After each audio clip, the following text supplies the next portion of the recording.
Before we start, a quick reminder to hit the subscribe button. Only 4% of my channel is subscribed. The unfortunate mistake. The Draconian Imperium had ruled unchallenged for 17,000 stellar cycles, their mighty armada of planet crackers, and Star Eaters had conquered 47 galaxies, subjugated countless civilizations, and turned resistance into nothing but an amusing historical footnote. Supreme High Overlord Zix Tharaxel, possessor of 97 royal titles and devourer of the famous Andromeda Cluster, gazed out from the bridge of his 70-kilometer flagship, the inevitable Doom. His 12 eyes narrowed as he studied the small blue-green planet on the view screen. This Earth has no unified planetary government, no interstellar fleet, and their most advanced weapons still use chemical propellants? He rumbled, his voice causing the reinforced titanium deckplates to vibrate. Admiral Krazathul, bearing the scars of 1,000 conquered worlds, checked his data readouts and confirmed, "Yes, my Emperor, their defensive capabilities are primitive, at best. We detect approximately 15,000 nuclear weapons, but nothing that could penetrate even our tertiary shields." The Emperor's mouth tendrils twitched in what passed for amusement among his species, and yet they refused our demand for unconditional surrender. Curious. "They sent back a message, my lord," offered Communications Overseer Vec Pontrix. It was just 3 words. "Yeah, good luck." The bridge fell silent as the Emperor considered this. After a moment, he rose to his full 4-meter height, iridescent scales glittering under the harsh lights. "They shall serve as an example to the remaining unaligned worlds. Prepare the world ender cannons. I want this Earth reduced to cosmic dust within the hour." None of the bridge crew noticed the small blinking light that had appeared on their long-range sensors. None of them knew that humanity had already begun deploying their most devastating weapon. Frank was alerted to their existence. Just another Tuesday, General Williams was having a bad day even before the alien invasion started. The coffee machine was broken, his hemorrhoids were acting up, and his wife had texted that morning to remind him it was his turn to pick up their teenage daughter from her clarinet lessons. So when the emergency klaxons began blaring throughout the UNSD, United Nations Space Defense headquarters, his first reaction wasn't fear or panic, it was irritation. "Is it Tuesday already?" he muttered, checking his watch. "I was going to sneak out early for the baseball game." Lieutenant Yamamoto burst into his office, eyes wide. "Sir, multiple unidentified objects have entered the solar system. They're massive. We're talking ships bigger than Manhattan." Williams sighed and opened his desk drawer, retrieving a worn manila folder labeled Alien. "Invasion protocol." It was suspiciously thin. "How many ships?" he asked, flipping through the 3 pages inside the folder. "Over 4,000, sir, and they're accelerating toward Earth at speeds that violate several laws of physics." Williams nodded, scanning the document. "And have they made contact?" "Yes, sir. They're broadcasting on all frequencies. They call themselves the Draconian Imperium and are demanding our immediate surrender. They've given us 6 Earth hours to comply before they, cleanse our world from existence." "I see." Williams closed the folder and stood up. "Lieutenant, I need you to do 2 things for me." "Yes, sir." "Mobilize our forces, launch our nuclear deterrent, activate the experimental plasma cannons." "No. First, find Frank." Yamamoto blinked. "Frank? The janitor?" "Yes. Tell him it's time for Protocol Omega. He'll know what that means." "And the second thing, sir?" Williams grabbed his jacket. "Get my coffee mug from the break room. The one that says World's Okayest General. This is going to be a long day." The button Frank Martinez had been the head janitor at the UNSD for 47 years. At 77, he walked with a limp from an old football injury, had a perpetual 5, a clock shadow, and wore the same faded blue coveralls every day. His employee file listed his previous occupation simply as classified, and the few who had tried to dig deeper found their access mysteriously revoked.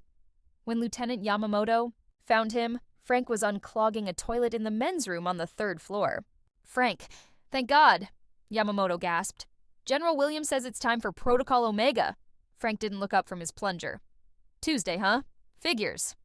He gave the toilet one final push, nodded with satisfaction as it flushed properly, then washed his hands thoroughly. "Sir, there are thousands of alien warships approaching Earth." Yeah, I heard the alarms." Frank dried his hands on his coveralls. "Let me finish my rounds first. The trash on level 4 still needs to be emptied. Yamamoto's mouth fell open. But the aliens, they're going to be in attack position. In less than 3 hours, Frank sighed. Son, I've been doing this job since before you were born. Trust me, the trash doesn't empty itself. After watching Frank methodically empty 15 trash cans, mop 2 hallways, and replace a flickering light bulb, might as well since I've got the ladder out, Yamamoto was nearly hysterical. Finally, Frank checked his ancient flip phone. All right, I guess I can take an early lunch.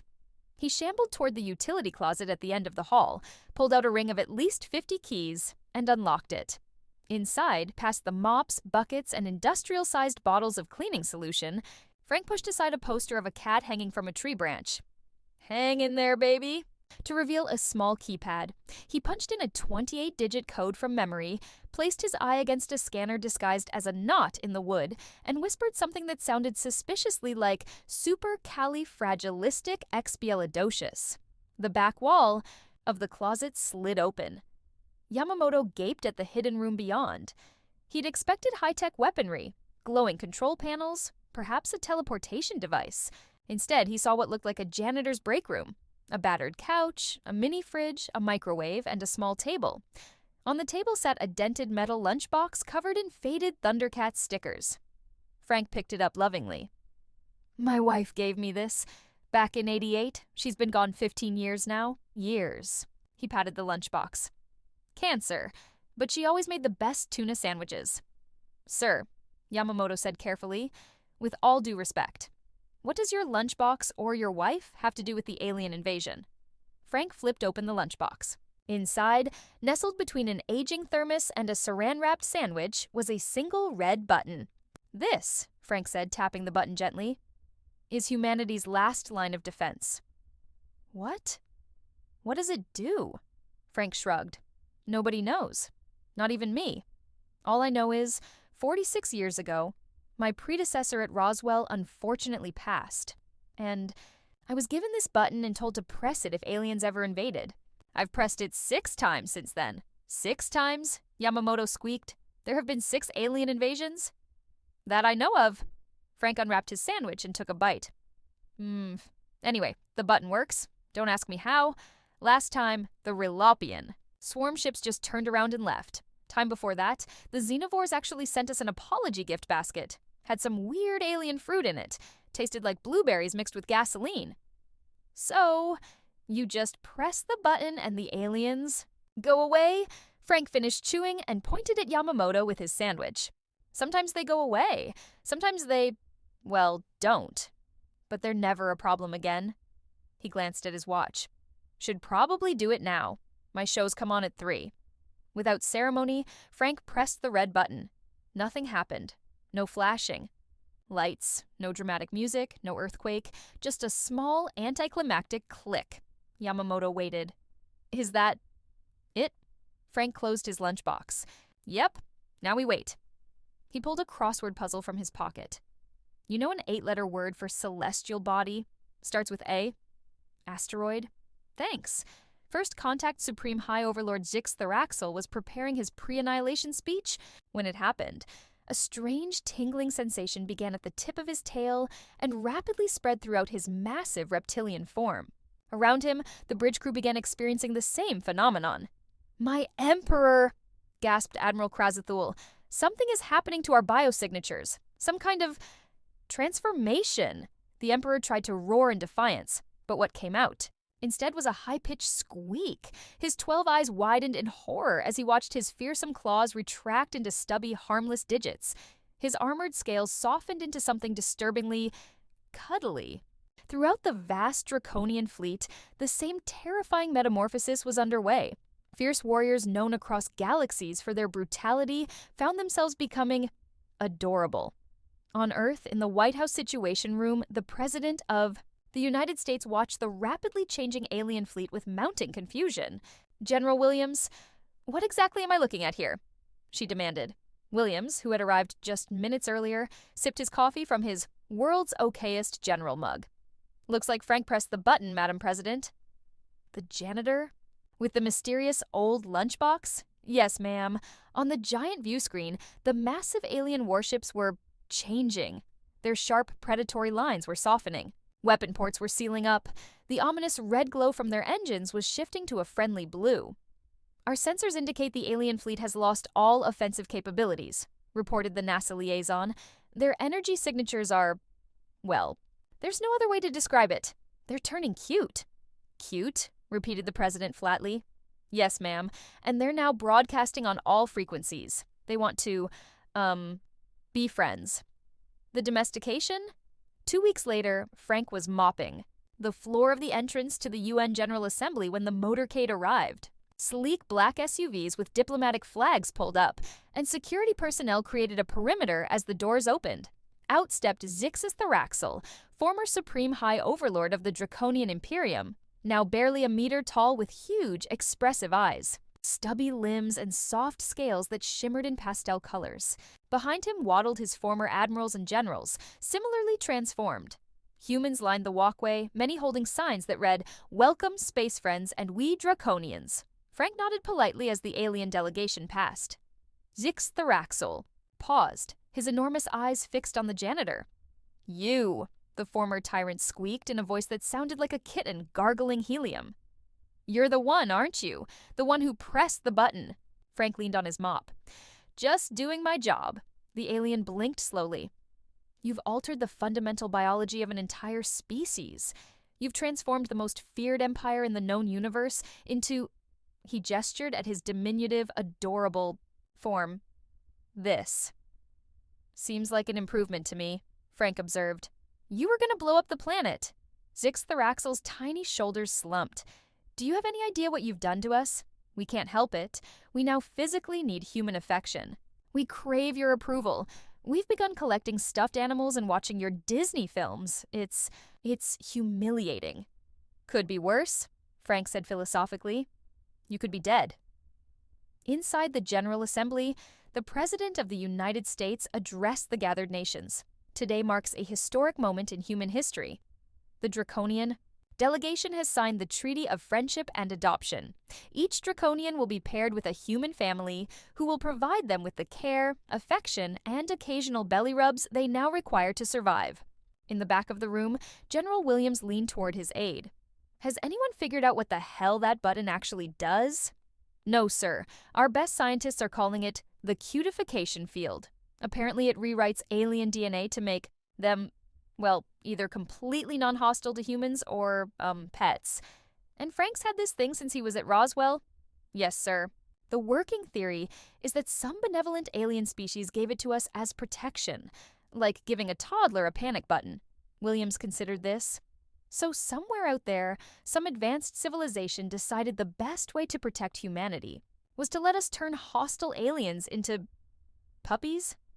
"Essentially, yes." "Huh." Williams took a swig from his flask. "I guess they knew us pretty well."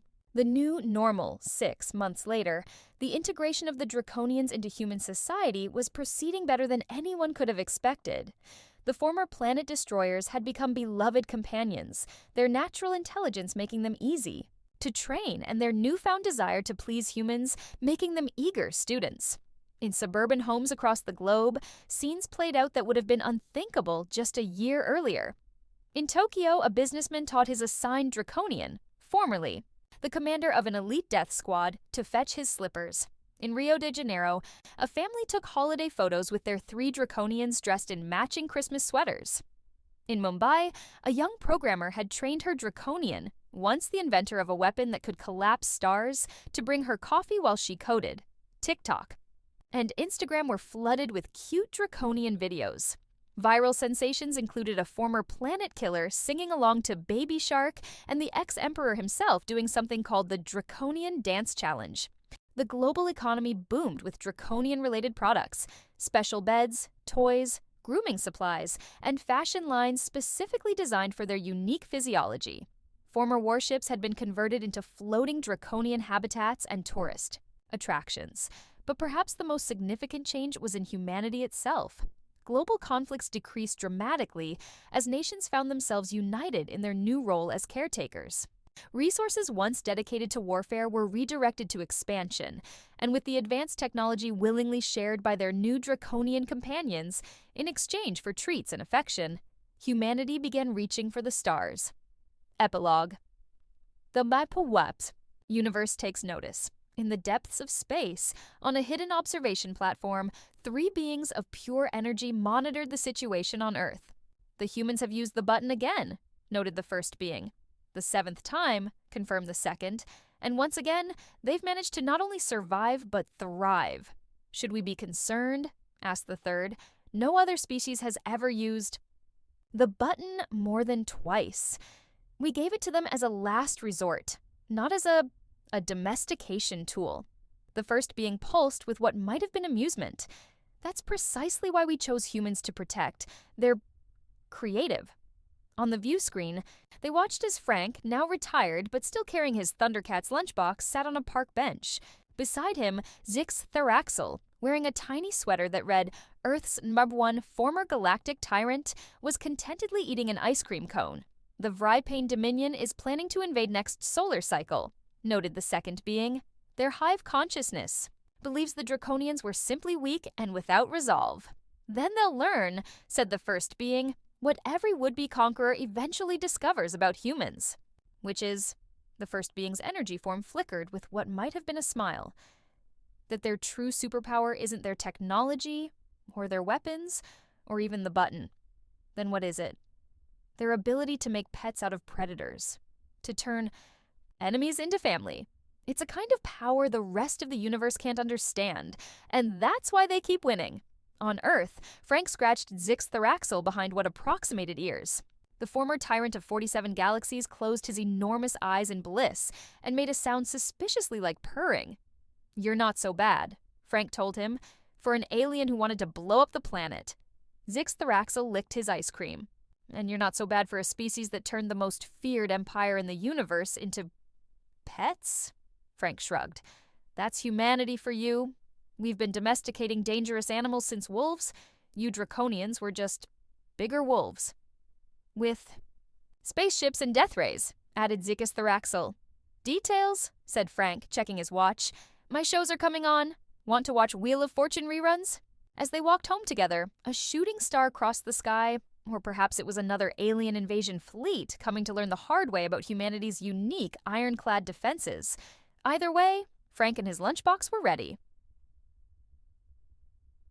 Chambert Vau End. We enjoy next story. A world's final hope our world is doomed. We are the Lashrik, a peaceful race of scientists, scholars, and diplomats. We were pink avians, our average height being around 4.2 feet.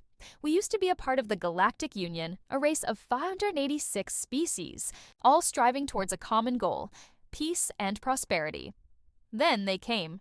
The Andromedan Collective came from a galaxy very close to our Milky Way, Andromeda.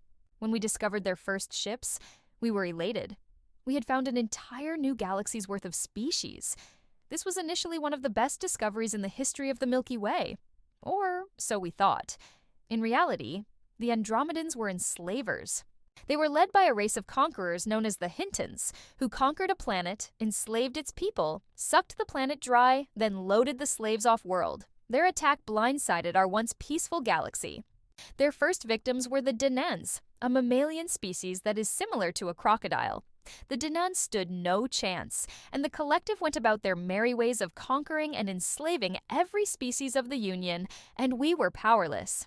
Their military technology was unrivaled.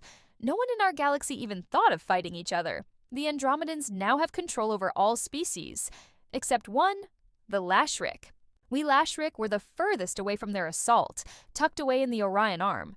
However, we knew that they would come for us eventually. We built massive orbital defense platforms around our homeworld and colonies with a population exceeding 500 million. It was all for naught, as they slammed through our systems one by one, and now they have reached our homeworld, Kinaga. That brings us to today, where I, Lassie Auric, am currently fighting to save my species.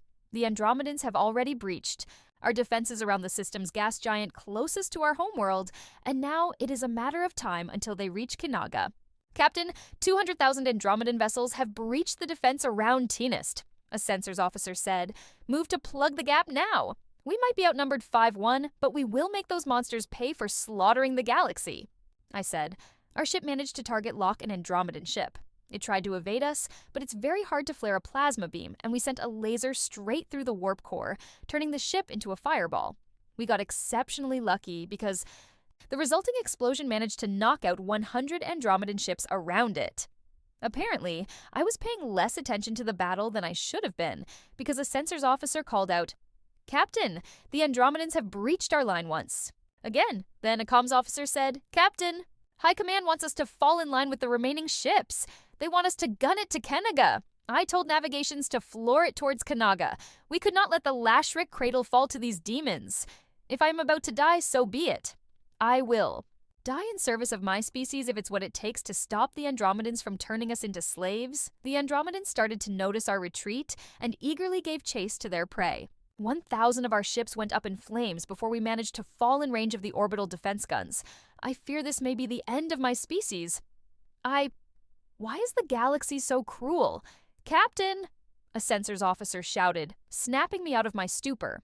We've detected 3,000 contacts originating from all over the unexplored sections of the Orion Arm. I'm sorry, 3,000? Are you sure you didn't apply any filters by mistake? That's an insanely high number, I responded. Sir, I've been double. Checking for about a minute now. No filters at all? Well then, I paused in thought for a moment. I think that comms should forward that to the rest of fleet. Also, try to contact them. Sensors, any ideas of who these guys could be?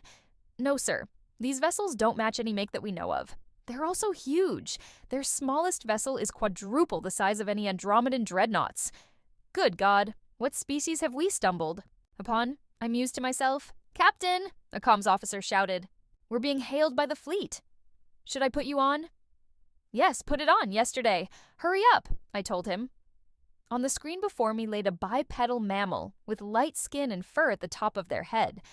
They seemed to be, what were they called? Again? Primates?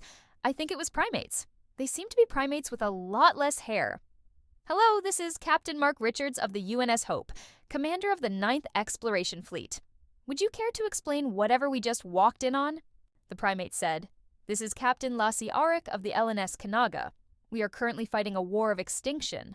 An alliance, commonly referred to as the Andromedans, are trying to wipe us out, and are also the enemy we are currently fighting. I told him, could you hand us a file on your history? We need to verify this. Yes, we can find something. Give us a minute. I asked the crew if they had anything that could verify our story. Fortunately, one particularly nerdy engineer did have a book about what little information we have on the Andromedans. The primate had some AI analyze the book in record time, probably an hour faster than our best AIs could, and it confirmed our story. Wow, Captain Richards replied. We are moving in to assist. Can you hold off for 10 minutes? Yes, we should be able to. Thanks so much. I waved at a comms officer to disconnect the call. After it was disconnected, I had that same comms officer notify High Command of our chat. The battle in the stars still raged as the unknown allies' ships charged into the system. They have to have some of the fastest, slower than light ships I've ever seen. Every ship in orbit of Kanaga fought with renewed fervor. Everyone knew we just needed 10 more minutes to save the planet. After an excruciatingly long 10 minutes, we saw the Andromedan rearguard go up in flames. Everyone on the ship cheered as our brains processed this information. We just had to hold for a few more minutes before our savior's ships reached the front line. The Andromedans seemed to be panicking. Some enemy ships were trying to run, which obviously did not work out, given that there were about 3,000 ships in the system, all surrounding the Andromedans. The ones that didn't flee fought even harder. It seemed they were determined to drop a couple of bombs on our world as a departing gift. It was all for naught, because our line managed to just barely hold on until our allies' ships arrived and tore through their ranks. Their weapons are like nothing I've ever seen. They can hit a ship anywhere, even the most armored parts, and instantly turn that ship into space dust. It doesn't make any sense. Captain, a comms officer shouted. The primates are hailing us. Should I put them on? Of course, I replied. Okay, Lashrik, do you need any help with recovery efforts? We can lend some aid if you need. No thanks. You saving us is plenty enough. You're the first people to actually beat the Andromedans. Saving our homeworld is more than enough. Understood. Disconnecting hail. Wait, I have one question, Richards. Ask away, he said with a smile on his face. What are you guys called? We are the humans, and we are glad to assist you. I hope that our people will be great friends one day. As do I, human. As do I. I trailer off, unable to believe what I just witnessed. Some guys from unexplored space just rocked in and took care of the Andromedans like a farmer might take care of a pest infection. Safe to say, I'm glad they're on our side. The danger this species poses is insane, but they seem to be doing it for good. After all, no one just rocks up with 3,000 ships and chooses to be helpful. I must say, I do wonder what their world is like. What conditions could possibly force a species to prepare that much for war? It must be a death world. We had a few of those in the Union. Even if they come from a death world or just a normal paradise world, I am sure that it must have some unique quirk, similar to who the Clinarians used to have a world that was almost fully aquatic. I wonder how Richards and his crew live. Do they live lavishly? I'd hope so. They have such massive war machines, so I would hope they'd have such massive quality of life. Regardless of all that trivial stuff, one thing was certain. Our species can finally fight back against the Andromedans and actually win, and it is all thanks to the humans. A deal in the dark. The chamber was silent. Estra was at war with its oldest rival, the Korai Empire. It had always been inevitable. Whether through skirmishes, economic strangulation, or open war, the Korai would never stop pressing southward. They held nearly all of Umana's northern expanse, their borders a relentless tide that had already drowned smaller nations whole. Now, they sought to bleed Estra into another so-called peace treaty. Again. At the head of the war table, King August Greyworm studied the magical map, golden eyes flickering over the battle lines stretching across the continent. 9 months of brutal, grinding war, and at last, his armies had forced the Korai advance to a standstill. But it was a tenuous grip. His forces held inch by inch, reclaiming ground stolen in the early months of the invasion. But holding was not enough. Victory required something more. To his left stood Queen Olivia Greyworm, her silver eyes burning with restrained fury. 3 of her children, Charles, Carter, and Alexandria, fought on the front lines, their future, her future, balanced on a knife's edge. Her platinum hair was bound in a perfect bun, but her patience was fraying. Beyond Estra's southern borders, the splintered provinces that had once belonged to Estra now watched from the shadows, fractured but wary. The Korai had promised them independence long ago, delivered it with one hand while ensuring they remained weak and divided with the other. And yet, if Estra showed weakness, if the war turned against them, these provinces might not remain neutral. They might remember old grudges. They might throw their weight behind the stronger power. Across the table stood James Soot, the king's bastard son. He wore no finery, just a plain tunic and breeches, more a scholar than a prince. His golden eyes, so like August's, watched the board with a calm disinterest, though defiance flickered beneath the surface. His black hair, long and waxed back, framed a face that carried no illusion of deference. James had never been trained as a prince. No sword, no spell, no place. His education had been carefully controlled, guided by Olivia's careful hand to keep him irrelevant. House Soot, noble in name only, sat in the capital, rich but caged. Trapped under the Queen's strict control, their influence clipped the moment of his birth. And yet, here he was. King August leaned forward. "Name your price, James." His voice carried no pretense, no false pleasantries. James exhaled slowly as if bored. "Price? I fail to understand your meaning, King Greyworm." His words were smooth, practiced, honeyed, and false. Olivia scoffed. "Just order him into the Artificer Corps and be done with it. He will serve." August chuckled, low and bemused. "I see. Then let me reiterate." His golden eyes locked onto James. "What will it take for your involvement, Bastion?" "Arxamaid?" The chamber stilled. Olivia's expression sharpened, silver eyes flickering between her husband and the bastard. That name? Bastion Arxamaid. An artificer who had avoided court for over a decade, yet whose designs had propelled Estra's military technology forward by leaps. She turned to James. He did not deny it, did not confirm it. He simply adjusted his stance. A shift, neither acceptance nor refusal. He had hidden in plain sight. James hummed, considering. If I were Bastion Arximade, he said, then I would require 15 men, commoners, literate, even to a minor degree. Olivia's gaze narrowed. And what will you do with these levies? James smiled. Strangle the Korai into retreat. He reached forward, tapping a point on the map. Then pave a path to victory for Crown Prince Charles. 4 of their border fortresses will fall in succession. August studied the map. His lips curled, ever so slightly. And in return, Olivia scoffed. A title, no doubt. Recognition. James's smile didn't fade. House Soot's travel restrictions lifted. Permanently. Olivia turned sharply. Absolutely not. August said nothing, only watching James. Silence stretched between them as he considered the weight of the bargain. The war was bleeding. Estra dry. Without victory, there was no future. Not for Charles, not for Estra, and not for her children. Olivia. August's voice was quiet. We must. The province of Kawadi is slipping. She held his gaze, fury tightening her posture. Then, through gritted teeth, she exhaled. Fine. A pause. Then, but he and his men don't exist. No recognition, no official place. Just coin, paid in the dark. James grinned. Then in the dark, we will hunt. He reached forward, tapping a location on the map. Maidford. A small riverside village, inconspicuous to the untrained eye. In 2 months, I and my sappers will deploy. His golden eyes flickered with something sharp. Cold. Certain. Before the year's end, Korai's supply lines will choke. They will have no choice but to abandon their positions. A slow, satisfied smile spread across August's face. Olivia remained tense, but she did not argue. James straightened, his expression unreadable. The deal was struck. Estra would have its war, and James Soot, Bastion Arximade, would have his freedom.